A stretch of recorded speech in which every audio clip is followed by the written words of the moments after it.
नमस्कार, मैं हूं दीपाली राणा। आप देख रहे हैं सीएनबीसी आवाज। आपके स्टॉक स्पेसिफिक सवाल इस शो में हम शामिल करेंगे। कोई भी सवाल आपके पास है, आपकी इन्वेस्टमेंट पोजीशंस हैं, ट्रेडिंग पोजीशंस हैं, इस शो में आप शामिल होकर अपने स्टॉक पोजीशंस पर हमारे एक्सपर्ट की एडवाइस ले सकते हैं। आज हमारे साथ मंत्री फिनमार्ट के अरुण कुमार मंत्री रहेंगे, जो आपकी सभी क्वेरीज को आंसर करेंगे। उनसे बातचीत करेंगे, ट्रेडिंग स्ट्रैटेजीज को भी समझेंगे। लेकिन पहले आपको बताते हैं कैसे आप पार्टिसिपेट कर सकते हैं शो में। आप अपने सवाल हमें व्हाट्सएप या सोशल प्लेटफॉर्म्स के थ्रू भेज सकते हैं। 7045220000 हमारा व्हाट्सएप नंबर है। इसके अलावा हमारा सोशल प्लेटफॉर्म सीएनबीसी आवाज के हैंडल पर जाएंगे तो इस शो को आप लाइव भी देख सकते हैं। अपने क्वेश्चंस पोस्ट भी कर सकते हैं #AskAwaz लिखकर। बात करते हैं अब मार्केट्स की और लेते हैं स्ट्रैटेजीज। पहले अरुण, नमस्कार। बताएं पहले तो निफ्टी बैंक निफ्टी पर क्या व्यू होगा। इनफैक्ट अरुण से राय लेने से पहले क्विक एक रिकैप पहले आपके स्क्रीन पर लेकर आते हैं क्या हुआ मार्केट में, और उसके बाद स्ट्रैटेजी समझते हैं अगले सेशन की। ट्रेडिंग पिक्स भी लेंगे। दरअसल निफ्टी वीकली एक्सपायरी पर बाजार में बुल्स का दम दिखा। मजबूत खरीदारी के दम पर सेंसेक्स निफ्टी बढ़त के साथ बंद हुए। Mid cap small cap stocks में अच्छी बाइंग रही। क्या एक्शन रहा पूरा, समझते हैं पहले रक्षा रावत से। रक्षा बताएं। वीकली एक्सपायरी के दिन बाजार में अच्छा खासा कामकाज देखने को मिला। ब्रेंट कॉल ऑफ हुआ, रुपए में मजबूती आई और लगातार तीसरे दिन बाजार जो है बढ़त के साथ बंद हुए। दिग्गजों ने मार्केट को सपोर्ट किया। और अगर क्लोजिंग की बात करें तो यहाँ पर निफ्टी ने 135 अंकों की बढ़त के साथ क्लोजिंग दी है। हालांकि निफ्टी बैंक आज काफ़ी वॉलेटाइल था, लेकिन क्लोजिंग जो है वो 100 अंक मजबूत हुई है। मिड कैप और स्मॉल कैप की बात करें तो यहाँ पर भी एक रेंज में कारोबार रहा है। हालांकि जो क्लोजिंग है वो हरे निशान में हुई है। सेक्टोरियल पिक्चर की अगर आज हम बात करें तो यहाँ पर Nifty reality, IT, oil and gas, यहाँ पर काफ़ी अच्छी खरीदारी देखने को मिली। इंडेक्स जो है उसने 1.5 से 2% की मजबूती देखने को मिली। एफएमसीजी में अच्छी खासी तेजी रही। यहाँ पर जो सिटी की बुलिश रिपोर्ट थी वहाँ से गेंस देखने को मिले। इंडिया विक्स अगर हम यहाँ पर देखें तो ये कूल ऑफ हुआ, 7% की गिरावट देखने को मिली और इंडिया विक्स 200 डीएमए के नीचे आया, जिससे कि बाजार को सपोर्ट मिला। आज मेटल से जो शेयर्स थे उन्होंने डिसअपॉइंट किया, वहाँ पर मुनाफा वसूली देखने को मिली। और आज मेटल इंडेक्स की बात करें तो 1.5% की गिरावट के साथ बंद हुआ है। अगर आज के निफ्टी कंट्रीब्यूटर्स यानी निफ्टी गेनर्स की अगर हम बात करें तो यहाँ पर HCL टेक, सर्वा मेआई में जिन्होंने 10% से ज़्यादा की खरीदारी की है, वहाँ से क्लियरली गेंस देखने को मिले। इसके अलावा टाटा कंज्यूमर, NTPC और बजाज फिनसर्व जैसे काउंटर्स थे जिन्होंने बाजार को सपोर्ट किया। अगर आज के लूजिंग साइड की बात करें तो यहाँ पर निफ्टी के लूजर्स में हिंडाल्को, जो एल्युमिनियम के प्राइजेस में गिरावट आई है, वहाँ से यहाँ पर गिरावट देखने को मिली। JSW स्टील, HDFC लाइफ और अपोलो हॉस्पिटल जैसे काउंटर थे जिन्होंने बाजार को डिसअपॉइंट किया। इसके अलावा जो एल्युमिनियम सेक्टर है वहाँ पर गिरावट देखने को मिली। मोतीलाल ओसवाल की एक इंटरेस्टिंग रिपोर्ट आई EMS स्पेस पर, तो वहाँ पर काफ़ी अच्छी खासी तेज़ी देखने को मिली। ये सारे काउंटर थे जिन्होंने EMS स्पेस को सपोर्ट किया और बाजार में अच्छी खासी खरीदारी आज ओवरऑल देखने को मिली। तो ये रहा मार्केट का क्विक रिकैप। अब दिखाते हैं संस्थागत निवेशकों के आंकड़े। FIs की तरफ से बिकवाली हुई 750 करोड़ के आसपास की। DIs ने हालांकि खरीदारी की है बहुत मामूली सी 6 लाख के आसपास की। अब समझते हैं अगले सेशन के ट्रिगर्स और स्ट्रैटेजीज। अब बताएं क्या करें निफ्टी बैंक निफ्टी में अगले सत्र के लिए। देखिए दीपाली जी, गुड इवनिंग। दीपाली जी, ओवरऑल मोमेंटम पॉजिटिव है निफ्टी की जहां तक बात है। 24,000 के आसपास हम खड़े हैं, तो 24,050 के आसपास एक छोटा रेजिस्टेंस है। मुझे लग रहा है रेजिस्टेंस कल पार हो जाना चाहिए। तो एक ब्रेकआउट के आसपास निफ्टी खड़ा है। 23,800 का एक मजबूत सपोर्ट मार्केट में है। तो कहीं ना कहीं हम 100 डे मूविंग एवरेज के आसपास बढ़ रहे हैं, 24,240। तो बाय ऑन डिप्स की सलाह रहेगी। 23,800 का स्टॉप लॉस रहेगा। 24,250 तक के टारगेट मुझे लग रहा है निफ्टी में आने चाहिए। तो क्लियर मोमेंटम है, गिरावट पे बाई करके चलना चाहिए। सिमिलर व्यू बैंक निफ्टी में भी है। बैंक निफ्टी में भी एक क्लियर ब्रेकआउट नजर आ रहा है। इनफैक्ट 2 दिन से बैंक निफ्टी कंसोलिडेट कर रहा है, यहाँ से मोमेंटम पॉजिटिव रहना चाहिए। स्टॉप लॉस बैंक निफ्टी में 56,800 का रहेगा। किसी भी गिरावट में बाई करके चलना चाहिए। 57,600 से 57,800 तक के टारगेट्स बैंक निफ्टी में आ सकते हैं। तो दोनों इंडाइसेस के स्ट्रक्चर बुलिश है, किसी भी मामूली गिरावट पे बाई करके चलना चाहिए। ओके, स्टॉक स्पेसिफिक स्ट्रैटेजी क्या रहेगी? देखिए दोनों स्टॉक बाई साइड है। पहला स्टॉक BSE रहेगा। BSE में एक अच्छा मोमेंटम है। इनफैक्ट 2 दिन से अपने ब्रेकआउट लेवल के ऊपर ट्रेड कर रहा है, तो BSE को खरीदने की सलाह रहेगी। 4160 के आसपास खरीदे। 4095 का स्टॉप लॉस रहेगा और 4278 तक के टारगेट रहेंगे। दूसरा स्टॉक अगेन डिविस लैब में एक अच्छा ब्रेकआउट आज के सेशन में नजर आया है, तो डिविस लैब को खरीदने की सलाह है। 6725 के आसपास खरीदे। 6658 का स्टॉप लॉस रहेगा और 6819 तक के टारगेट। ओके, चलिए, तो ये रही ट्रेडिंग स्ट्रैटेजीज अरुण की तरफ से। व्यूअर से करते हैं बातचीत। संजय कुमार बेंगलुरु से कनेक्टेड है हमारे साथ। संजय नमस्कार, बताएं अपना सवाल। या नमस्ते। मैंने यस बैंक के शेयर लिए हुए हैं, 10,000 शेयर है मेरे पास, 23 रुपए में लिए थे। और 100 शेयर आईसीआईसीआई बैंक के हैं 1385 रुपए में। और मैं करीब 2-3 साल के लिए रखना चाहता हूँ, तो उसका क्या एडवाइस देंगे आप? 2 से 3 साल के लिए रखना चाहते हैं यस बैंक, आईसीआईसीआई बैंक 1385 की बाइंग, आईसीआईसीआई बैंक में, यस बैंक 23 की खरीदारी है। बताएं अरुण। देखिए दीपाली जी, वैसे यस बैंक यूजुअली मैं लॉन्ग टर्म के लिए सजेस्ट नहीं करता हूं, पर ओवरऑल इसका ट्रेंड शॉर्ट टर्म में पॉजिटिव है। तो कहीं ना कहीं 28 से 29 तक के लेवल शायद आपको यस बैंक में आते हुए नजर आए। तो ज्यादा लंबा व्यू बनाने की सलाह नहीं रहेगी। 28-29 तक के भी लेवल्स मिलते हैं तो वहां पे प्रॉफिट बुक करके यस बैंक में निकलने की सलाह रहेगी। ऐसे बैंक में डेफिनेटली होल्ड करने की सलाह है। स्ट्रक्चर बुलिश है। इनफैक्ट बैंक निफ्टी में एक अच्छा ब्रेकआउट देखने को मिला है। 1330 के आसपास चल रहा है। अगर फर्दर एडिशन करना चाहें तो भी करके चल सकते हैं। मुझे लग रहा है 1410 1420 तक के टारगेट आईसीआईसीआई बैंक में आ सकते हैं। तो आईसीआईसीआई बैंक होल्ड करने की सलाह है। और अगर यस बैंक में आपको ऊपर के लेवल मिलते हैं तो प्रॉफिट बुक करके निकल जाए। ओके, बात करेंगे सूफियान से, पालनपुर से कनेक्टेड हैं। सूफियान नमस्कार, बताएं अपना सवाल। मैम मेरे 2 सवाल है। पहला सवाल मेरा एनबीसीसी को लेके है। एनबीसीसी के पास मेरे पास 2000 शेयर की क्वांटिटी है और 107 पे बाइंग प्राइस है। तो क्या उसे अभी होल्ड करके चलना चाहिए या फिर प्रॉफिट बुक करके निकल जाना चाहिए? और दूसरा सवाल एनएमडीसी पर है। एनएमडीसी में फ्रेश बाइंग अभी कर सकते हैं कि अभी वेट करना चाहिए? एनएमडीसी में एंट्री करनी है आपको? हाँ एंट्री, मतलब हाँ 88 पे अभी ट्रेड हो रहा है, क्या अभी नीचे जाएगा? और आपका व्यू क्या है वैसे दोनों शेयर्स में, मतलब जहां एंट्री लेना चाहते हैं वहां क्या नजरिया लेकर चल रहे हैं, और साथ ही एनबीसीसी में क्या व्यू है, कितना समय रखेंगे? वो 6 महीने तक रख सकता हूँ। ओके, 6 मंथ्स का व्यू एनबीसीसी में। यहाँ 107 की बाइंग है, 2 रुपए ऊपर है लगभग इनके भाव से। एनएमडीसी में नई बाइंग करने का सोच रहे हैं, क्या सजेशन? दीपाली जी, एनबीसीसी की जहां तक बात है 120 से 122 के टारगेट्स निकल के आ रहे हैं। थोड़ा व्यू जो 3 से 6 महीने इन्होंने कहा है वो थोड़ा ज्यादा कह सकते हैं टाइम इन्होंने निकाला है। पर मुझे लग रहा है 120 122 वहां तक के टारगेट बनते हैं। तो 122 के आसपास स्टॉक मिलता है तो प्रॉफिट बुक करके निकल जाए। एक फ्रेश ब्रेकआउट नजर आ रहा है तो 120 122 के पास मिलता है तो एनबीसीसी में प्रॉफिट बुक कर लें। जहां तक एनएमडीसी की बात है 83 के आसपास मुझे लग रहा है एक स्टॉक में अच्छा सपोर्ट है। एक ब्रेकडाउन के संकेत स्टॉक में नजर आ रहे हैं तो 83 84 मिलता है तो वहां पे फ्रेश एंट्री करके चल सकते हैं। 100 डे मूविंग एवरेज उसी के आसपास है तो वो एक अच्छा एंट्री जोन हो सकता है। तो 83 के आसपास मिलता है तो एनएमडीसी को बाय करके चल सकते हैं। ओके, बात करते हैं संजय से, पुणे से कनेक्टेड है हमारे साथ। संजय नमस्कार, पूछिए अपना सवाल। मैंने सुजलॉन के 600 शेयर खरीदे हैं एट द रेट ऑफ 56 और मेरा 1 साल का नजरिया है रुकने का, तो क्या एक्सपेक्ट कर सकते हैं टारगेट मैम?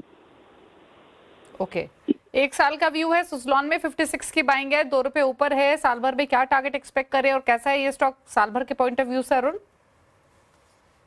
देखिए दीपाली जी, अगेन सुजलॉन भी मैं लॉन्ग टर्म के लिए रिकमेंड नहीं करता हूँ। काफी वोलेटिलिटी स्टॉक में रहती है, पर अगेन ट्रेडर फ्रेंडली स्टॉक है। टेक्निकल स्ट्रक्चर अभी फिलहाल बुलिश नजर आ रहा है। चूंकि शायद इन्होंने स्टॉक बाई कर लिया है तो इसके जो टेक्निकल टारगेट्स है वो 70 रुपए के आसपास है। 68 से 70 रुपीज के टारगेट इनको देखने को मिल सकते हैं। एक छोटा रेजिस्टेंस 64 के आसपास है तो 64 पहला टारगेट रहेगा और 72 दूसरा टारगेट रहेगा। तो 70-72 के टारगेट के लिए होल्ड करके चल सकते हैं। स्टॉप लॉस जरूर लगाए 51 के आसपास, 51 रुपए का स्टॉप लॉस लगा के होल्ड करें। 72 तक के टारगेट स्टॉक में आ सकते हैं। ओके, तो ये सलाह रही। 72 तक के लाइकली टारगेट्स हैं, बट स्टॉप लॉस को स्ट्रिक्टली करें मेंटेन। यशवंत ठाकुर चंडीगढ़ से कनेक्टेड है। यशवंत जी नमस्कार, पूछे अपना सवाल। नमस्कार जी मैडम, सीएससी का एक क्वेश्चन था मेरा। एक शेयर सीएससी का है और एक मेरा लेमन ट्री के ऊपर है। लेमन ट्री में किस लेवल की बाइंग है? सीएससी में किस स्तर की खरीदारी है, क्या नजरिया है आपका? लेमन ट्री 111 रुपए की खरीदारी है, 1000 शेयर है मेरे पास। शॉर्ट टर्म के लिए क्या रहेगा? ओके, सीएससी 178, लेमन ट्री 111, दोनों में शॉर्ट टर्म की बाइंग है, क्या करना चाहिए? देखिए दीपाली जी, जहां तक सीएससी की बात है 164 का स्टॉप लॉस लगा है। वो 164 एक अच्छा सपोर्ट स्टॉक में। स्ट्रक्चर अभी भी बुलिश है, ऐसी कोई दिक्कत स्टॉक में फिलहाल नहीं है। पर 164 का स्टॉप लॉस लगा के होल्ड करें। 182 और 184 ये दो टारगेट स्टॉक में आ सकते हैं। सेकंड, जहां तक लेमन ट्री की बात है, लेमन ट्री का स्ट्रक्चर अभी भी नेगेटिव है। नीचे में जो इसका स्टॉक का सपोर्ट है वो समवेयर अराउंड 106 के आसपास है, तो 106 का स्टॉप लॉस लगा के लेमन ट्री को होल्ड करें। 115 से 117 के टारगेट। ओके, तो 115 117 तक के लाइकली टारगेट नियर टर्म में देखने को मिल सकते हैं। अगले व्यूअर हैं हमारे साथ विनोद मेनन सवाल पूछने के लिए। विनोद जी नमस्कार, बताइए कौन सा स्टॉक है आपके पास? नमस्कार मैडम, मेरे पास ये एडवांस एंजाइम है, 460 का है बाइंग प्राइस और क्वांटिटी है 444। ओके, तो होल्ड करना चाहिए या फिर एग्जिट कर लो अभी? ओके, आपका होराइजन क्या है वैसे एडवांस एंजाइम में, कितना समय रख सकते हैं? तो 1 साल रुक सकता हूँ मैडम। और ओके, साल भर रुक सकते हैं। क्या सजेशन रहेगा इनके लिए? एडवांस्ड एंजाइम 444 शेयर्स हैं, 460 के बाइंग है, 90-92 रुपए का फायदा। देखिए दीपाली जी, ओवरऑल अगर आप चार्ट देखते हैं तो 340 पे एक अच्छा सपोर्ट स्टॉक का है। इनके बाइंग प्राइस से काफी नीचे है, 340 के नीचे जाता है तो वीकनेस काफी बढ़ सकती है। तो जहां तक शॉर्ट टर्म स्ट्रक्चर है, शॉर्ट टर्म अभी भी बुलिश है, पर 340 के नीचे जाएगा देन एक वीकनेस काफी बढ़ सकती है। तो स्टॉक को होल्ड करें, 340 का स्टॉप लॉस लगाएं। 405 415 ये इमीडिएट टारगेट रहेंगे, तो फिलहाल होल्ड करने की सलाह रहेगी और 340 का स्टॉप लॉस जरूर मेंटेन। ओके, बात करेंगे हर्षवर्धन कोटक से, अहमदाबाद से हैं हमारे साथ। हर्षवर्धन जी नमस्कार, बताइए क्या सवाल है आपका, किस नजरिए के साथ आपने स्टॉक लिया हुआ है? मेरे पास ITC 105 पड़ा है। Okay, 289 holding. ठीक है, और आपका होराइजन क्या है इसमें? 6 मंथ। ओके, 6 मंथ्स का व्यू है। क्या सजेशन रहेगा इनके लिए? ITC में 289 के बाइंग है, 291 पर क्लोज हुआ आज। दीपाली जी, चार्ट वीक है, नो डाउट। कंपनी काफी अच्छी है पर चार्ट में कोई वीकनेस, चार्ट में काफी वीकनेस नजर आ रही है। तो उछाल पे एग्जिट करने की सलाह रहेगी। 302 305 भी मिलता है तो स्टॉक से एक बार निकल जाए, क्योंकि हो सकता है यहाँ से वापस गिरावट में स्टॉक आ सकता है। इसी सेक्टर में रहना है तो टाटा कंज्यूमर एक बेटर स्टॉक रहेगा, वहां पे स्विच हो जाते तो ज्यादा बेटर। ओके, तो ये रही सलाह आपके लिए ITC पर। बात करते हैं अब विनय तलवार से, दिल्ली से कनेक्टेड हैं। विनय नमस्कार, पूछिए सवाल। नमस्कार जी, बताइए सवाल। मेरे पास ना 200 शेयर हैं राइट्स के, RITES at the rate of 300 rupees per share. तो इसको मैं 1 साल के लिए होल्ड कर सकता हूँ, तो इसके लिए मेरे को क्या करना चाहिए? काइंड एडवाइस में। अरुण, 300 की बाइंग है राइट्स में, 210 पर ट्रेड हो रहा है, तो 90 रुपए नीचे इनके भाव से साल भर रखने की इच्छा है। नुकसान कम होने या कुछ मुनाफा होने की संभावना दिख रही है? देखिए दीपाली जी, चार्ट वीक है, भाव तक आने के चांस भी फिलहाल कम नजर आ रहे हैं, पर एक stop loss, financial stop loss कहे या फिर टेक्निकल स्टॉप लॉस जरूर लगाना चाहिए। 180 185 के आसपास अच्छा सपोर्ट है तो उसका स्टॉप लॉस मेंटेन करें। 180 के नीचे जाता है तो fresh round of sell off आ सकता है, तो फ्रेश एडिशन की सलाह नहीं है। जितने भी स्टॉक्स है उसको होल्ड करें, 180 का फाइनल एक स्टॉप लॉस जरूर मेंटेन करें। ओके, अनुज है गाजियाबाद से सवाल पूछने के लिए। अनुज नमस्कार, पूछिए सवाल। नमस्ते मैम। सर मेरे बताइए क्या सवाल है LNT के आपका? शेयर हैं, LNT के शेयर हैं 300। ओके, हाँ, तो उसके लिए जानकारी किस लेनी भाव की थी। खरीदारी है, क्या नजरिया है? 3750 की बाइंग है और 1 साल का नजरिया है जी। ओके, क्या सजेशन इनका LNT में? 3600 की इनकी बाइंग है, एक स्टॉक और इनके पास है श्रीराम फाइनेंस का, यहाँ 1013 की बाइंग है। क्या करें दोनों पोजीशंस में? दीपाली जी, ओवरऑल चार्ट काफी अच्छा है। 4500 तक के इमीडिएट टारगेट्स मुझे लग रहा है स्टॉक में आने चाहिए। एक ट्रेलिंग स्टॉप लॉस जो लगाना है 3780 के पास, जरूर इनके बाय के प्राइस के ऊपर जरूर लगा के रखे। 3800 इसका एक अच्छा सपोर्ट है, तो स्टॉप लॉस 3780 पे लगाने की राय रहेगी। 4500 पहला टारगेट है, अगर 4500 स्टॉक निकालता है तो 4840 तक के टारगेट स्टॉक में आ सकते हैं, तो डेफिनेटली होल्ड करने की सलाह है। गिरावट पे ऐड करके भी चल सकते हैं। 3780 का एक स्टॉप लॉस जरूर मेंटेन करें। ओके, केशव मंत्री हैं हैदराबाद से सवाल पूछने के लिए। केशव नमस्कार। नमस्कार मैम, थैंक यू आपको। और मेरा सवाल है दो। एक है आपका एनएलसी इंडिया पे मेरे पास करीबन अब 200 शेयर हो गए 289 के भाव में। ओके, आपकी बैंक 289 की है अब? 289। और स्टारलाइट टेक भी है मेरे पास 135 शेयर्स, वो भी 289 पे है। और दोनों में नजरिया क्या है? लॉन्ग टर्म है मैम।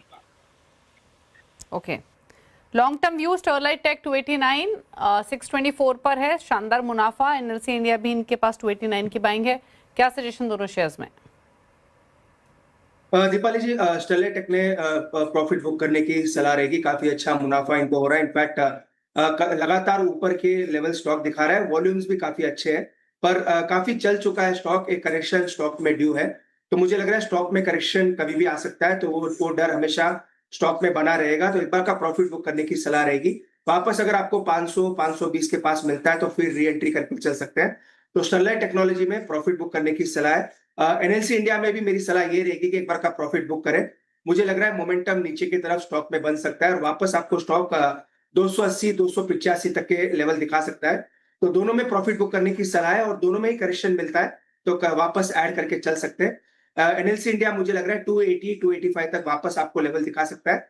वापस री एंट्री स्टॉक में कर सकते हैं। और स्टरलाइट टेक्नोलॉजी में क्लियरली प्रॉफिट बुक करने की सलाह है। तो ये रही सलाह आपके लिए। दोनों शेयर्स में सवाल लेंगे वत्सल पटेल का। इन्होंने सवाल भेजा है एसएमएस के थ्रू। कॉनकॉर्ड बायोटेक है इनके पास 64 शेयर्स, 1135 इनका खरीदारी का प्राइस है। जानना चाहते हैं क्या करें इस पोजीशन में। 1374 पर बंद हुआ ये आज, तो इनके भाव से ऊपर लगभग 250 रुपए। क्या करें इस पोजीशन में अरुण? देखिए, कॉनकॉर्ड बायोटेक का चार्ट काफी अच्छा है। इनफैक्ट रिसेंट ब्रेकआउट आया है, तो 1480 से 1540 तक के टारगेट मुझे लग रहा है स्टॉक में आने चाहिए। इनफैक्ट सभी मूविंग एवरेजेस के ऊपर ट्रेड कर रहा है, तो डेफिनेटली होल्ड करने की सलाह है। 1520 तक के टारगेट स्टॉक में आ सकते हैं। एक ट्रेलिंग स्टॉप लॉस जो लगाना है 1250 के आसपास लगा के रखे। 1250 के आसपास ब्रेकआउट हुआ है, मुझे लग रहा है ब्रेकआउट सस्टेन करना चाहिए और 1520 से 1540 के टारगेट आ सकते हैं। ओके, तो ये रही सलाह। 1500 प्लस के टारगेट्स के लिए होल्ड करें कॉनकॉर्ड बायोटेक। एक ब्रेक, लौटेंगे तो सवाल लेंगे कुछ सोशल प्लेटफॉर्म से भी और बाकी व्यूअर्स से भी करेंगे बातचीत। जल्द वापस आते हैं।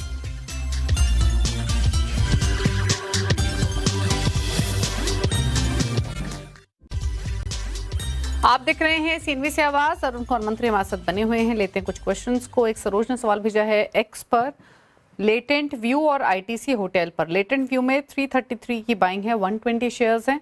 आईटीसी होटल में 204 की बाइंग है, 220 शेयर्स हैं। व्यू है मीडियम टर्म का। बताइए सजेशंस। देखिए दीपाली जी, दोनों ही चार्ट साइडवेज है, कोई मोमेंटम दोनों स्टॉक में नजर नहीं आ रहा है।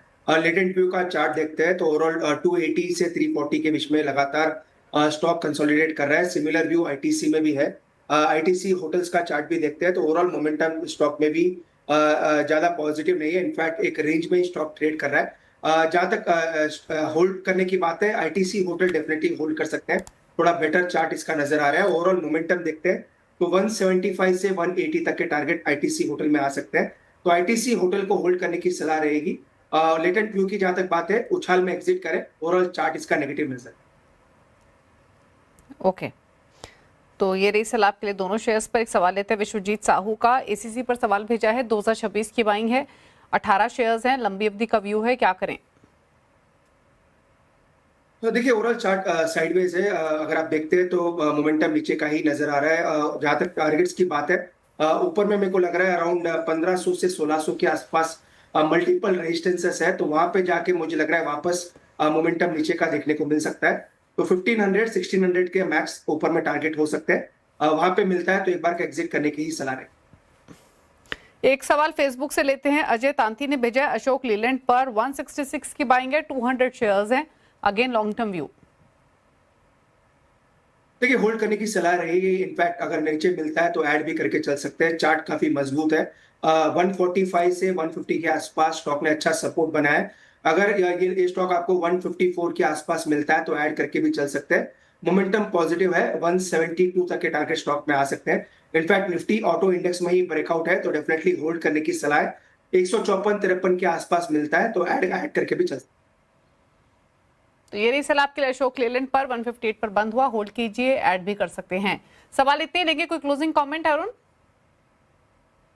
बिल्कुल दीपाली जी, डीवी स्लैब और बीएससी आज हमने रिकमेंड किया है और ये हमारे क्लाइंट्स के पास जरूर हो सकता है। बाकी जितने भी स्टॉक्स डिस्कस किए मेरे पर्सनल होल्डिंग में कोई भी स्टॉक नहीं है, क्लाइंट्स के पोजीशन जरूर हो सकते हैं। शुक्रिया आपका शो में आने के लिए, सभी क्वेरीज को आंसर करने के लिए थैंक यू। इसी के साथ एक ब्रेक के उस पर भी खबरें जारी CNBC आवाज पर। नमस्कार।